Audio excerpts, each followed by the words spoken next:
Bonjour à tous, j'espère que vous allez bien. Aujourd'hui, je vous retrouve avec une recette de shebekia. Les shebekia sont des petits gâteaux au miel, idéaux sur nos tables du Ramadan.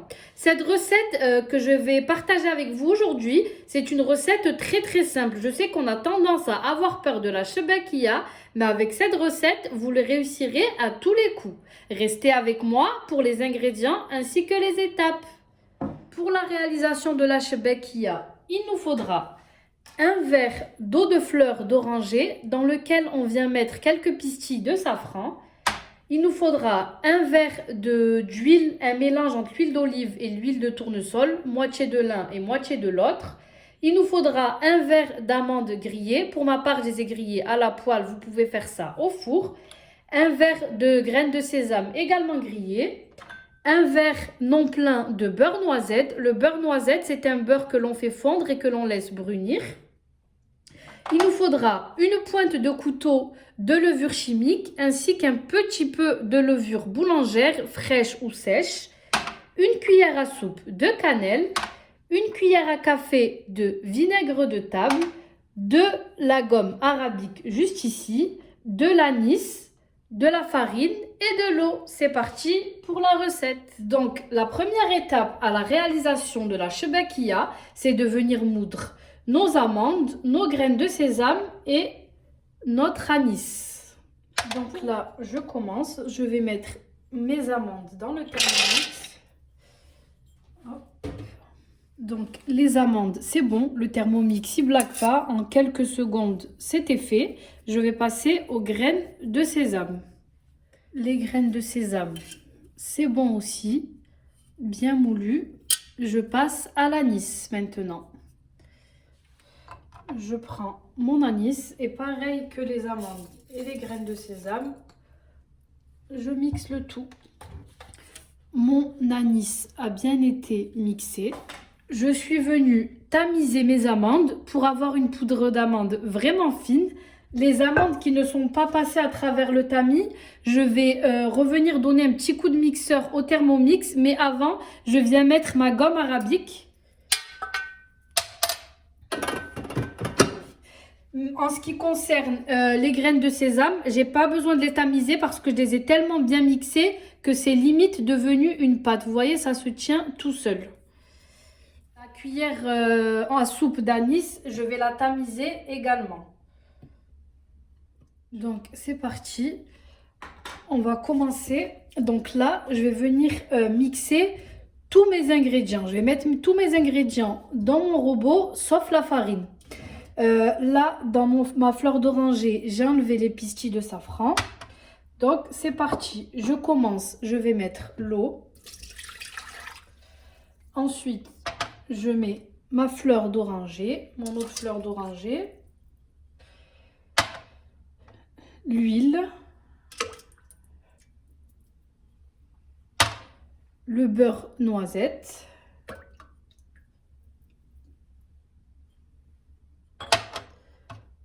Le vinaigre de table. On met tous les liquides en premier déjà. Ensuite, la cannelle.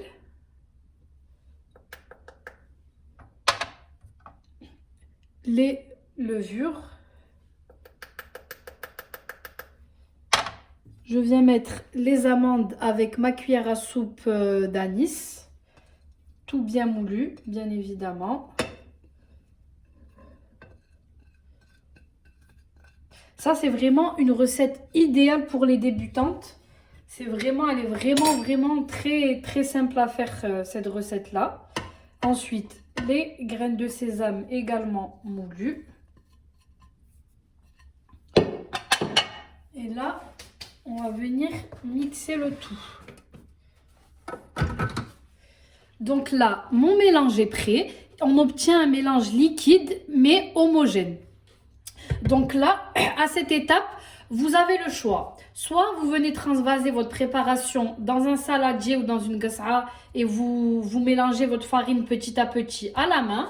Soit pour ceux qui ont le Thermomix, vous continuez la recette avec le Thermomix. Soit pour ceux qui ont un robot pâtissier style KitchenAid ou le Kenwood, etc.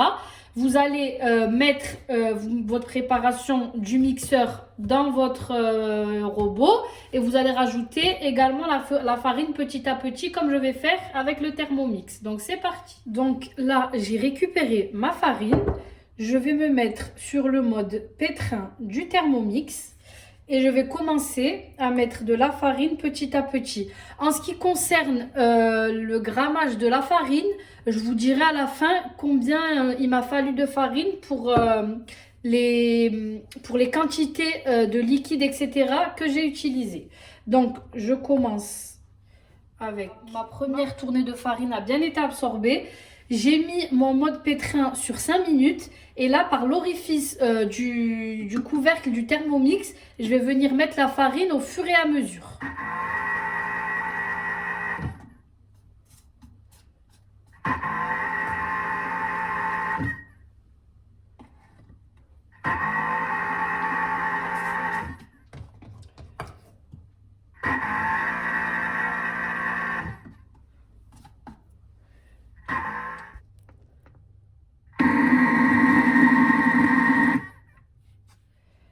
Les 5 premières minutes sont passées.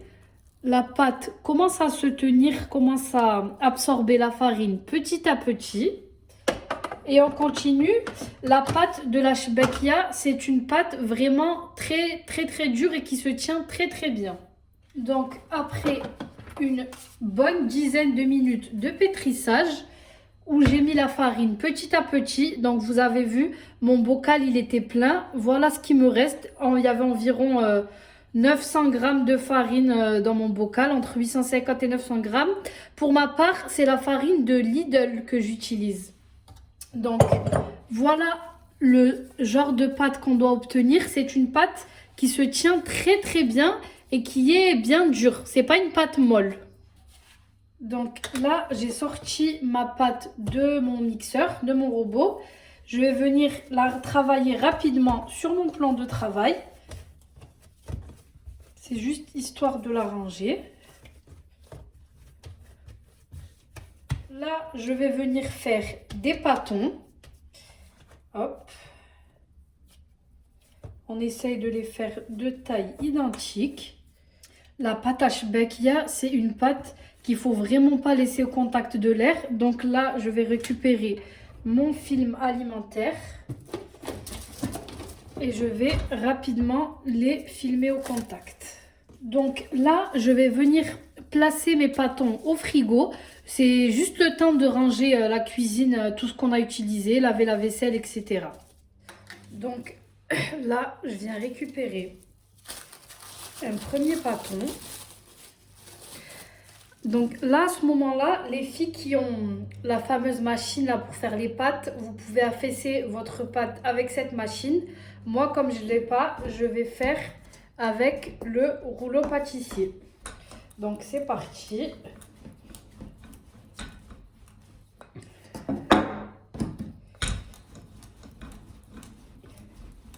Pour avoir une Shebekiyah vraiment réussie, il faut une pâte très fine. Il faut donner à notre pâte une forme rectangulaire. Une fois qu'on a aplati notre pâte, on vient faire un pliage comme la pâte feuilletée.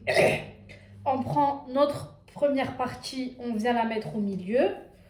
Notre seconde partie, comme ceci. Et puis, les unes sur les autres. Comme ceci. Et ça, je vais mettre au frais et passer à un autre pâton.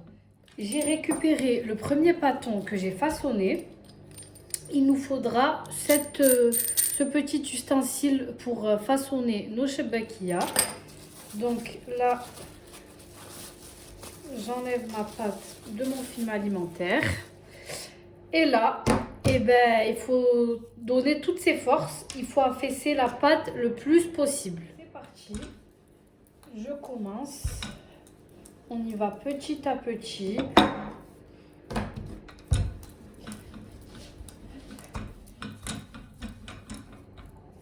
N'hésite pas à tourner la pâte, la retourner.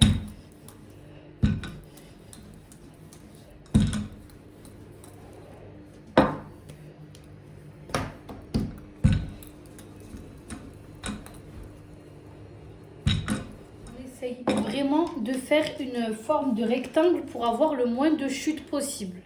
Donc voilà, j'ai fini d'affaisser ma pâte sur mon plan de travail. Regardez l'épaisseur de ma pâte. C'est vraiment très très fin. C'est limite, je vois mon plan de travail à travers ma pâte. Mais c'est que comme ça qu'on a une bonne shebekiyah qui n'est pas trop pâteuse à l'intérieur. Voilà. Donc là, je vais arranger tous mes bords. Et je vais vous montrer un pliage très facile pour les débutants. Pour ce pliage, il faut venir faire 5 bandelettes avec... Là, j'ai mes 5 bandelettes. Je viens prendre une bandelette et les mettre les unes sur les autres. Comme ceci. Voilà.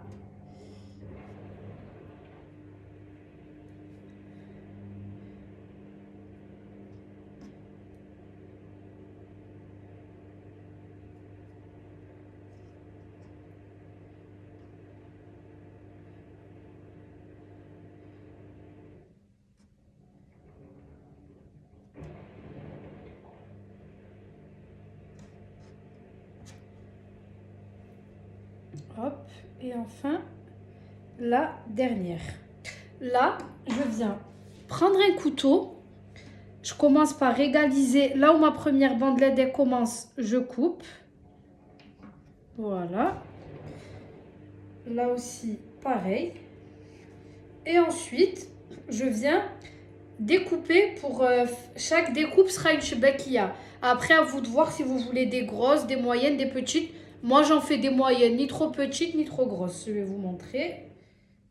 Je commence là. Hop. On pose nos bandelettes comme ceci. Je viens pincer les extrémités. Et je viens ouvrir ma shebekiyah. Je mets d'un couteau. Comme ceci.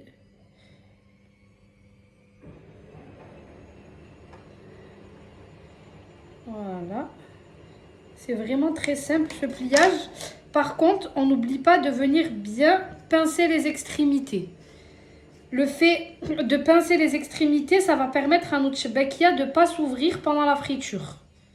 Et voilà, notre première petite shebekiyah est prête. Je vais en refaire une autre avec vous. Donc là, je viens couper. Comme ceci. Je récupère mes bandelettes entre elles. Je les mets sur mon plan de travail. Je pousse déjà. En premier lieu, je commence à pousser. Je soude un petit peu les bords pour commencer. Et là, je vais venir avec un couteau m'aider comme ceci à défaire les bandelettes entre elles. Voilà. Là, pareil. Et ensuite, je viens pincer les extrémités. C'est très important. Vraiment, le pincement des extrémités, c'est une étape importante si vous ne voulez pas que vos shebekiyah s'ouvrent à la cuisson. Vous voyez le résultat qu'on a? C'est vraiment une très jolie petite shebekiyah. Si vous voyez que vos bords, ils ont besoin d'être un petit peu régularisés, avec votre couteau, vous venez vous aider et les couper et un petit peu... Regardez comment elles sont trop belles. Les petites chutes là, on va les mettre dans un petit film alimentaire et je vous montrerai après qu'est-ce qu'on va en faire. Là, pour les chutes, je vais venir récupérer le pâton que je vais travailler en dernier. Je l'ouvre du film alimentaire. Tout à l'heure, on l'a plié de la façon comme on plie la pâte feuilletée. Je le rouvre au milieu et je vais venir placer toutes mes chutes au milieu. Et en fait, quand on va travailler, notre pâte, eh ben, ça va faire comme si elle était là depuis le début. Ça ne va rien changer. Donc, il suffit juste de l'aplatir un tout petit peu, comme ceci. Hop. Là, j'ai placé mes chutes. Je viens refermer ma pâte. Et là, les chutes, elles auront tout le temps de se détendre tant que je passe à cette partie de pâte là. Donc là, j'ai fini de shkl mes shebakia. J'ai pas fait toute ma pâte aujourd'hui. J'attends de demain, Inch'Allah, pour finir de shkl mes shebakia. Là, je vais passer à la cuisson de cette partie et demain, je continuerai. Donc là, on va passer à l'étape de la cuisson. Il faut mettre notre huile dans une casserole qu'on va venir chauffer. Il nous faudra des graines de sésame pour la déco, du miel. Les filles, franchement, j'insiste vraiment, évitez le sirop de glucose. On s'est fatigué, on a fait de bons gâteaux. C'est pas pour venir gâcher le goût avec le sirop de glucose. Utiliser du miel, quoi. Vous allez venir prendre un saladier, mettre une passoire par-dessus pour que nos shebakia, une fois qu'on les a passés dans le miel, viennent s'égoutter ici. Le miel, il faut ni le chauffer, ni quoi que ce soit. Je rajoute pas non plus d'autres fleurs d'oranger. On en a mis dans la pâte, ça suffit, c'est assez. Du coup, je viens mettre mon miel dans le saladier. Donc, là, on attend que notre huile devienne chaude. Elle devient chaude, mais pas bouillante. Sinon, nos shebakia vont rester crus à l'intérieur et trop cuire de l'extérieur. Donc, voilà mon plateau. Je vais commencer à cuire la première shebakia que j'ai façonnée.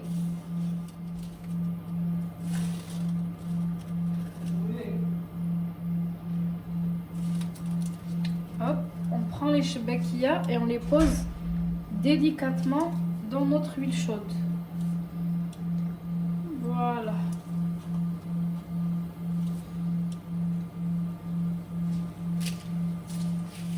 Faites une cuisson partie par partie, comme ça, même le moment où il faudra les enrober de miel, c'est plus facile. On va les prendre de l'huile, les mettre dans le miel, les laisser dans le miel tout le temps que la prochaine cuisson est en cours. Pour pas casser nos shebakia, on vient s'aider de cet ustensile-là. C'est mieux que la fourchette, parce que la fourchette, à force de trop les manipuler, ça peut vite se casser. On retire nos shebakia quand elles commencent à prendre une petite couleur dorée. Comme après, on va les passer dans le miel aussi. Il ne faut pas que ça soit trop foncé. Là, je les retire de l'huile. Le fait d'avoir étalé la pâte très finement, eh ben, ça cuit très vite. On sait que ça ne va pas être pâteux à l'intérieur. Regardez celle-ci, elle a carrément fait des petites bulles. Ça, c'est le signe de réussite de la shebakia. Cette fournée est en train de cuire. Je viens m'occuper d'enduire les shebakia que j'ai enlevés de l'huile, bien les enduire de miel. Une fois qu'on retire nos shebakia du miel, on vient mettre les graines de sésame. La vidéo touche à sa fin. J'espère que cette recette de shebakia vous aura plu. N'hésitez pas à commenter, à liker et à partager.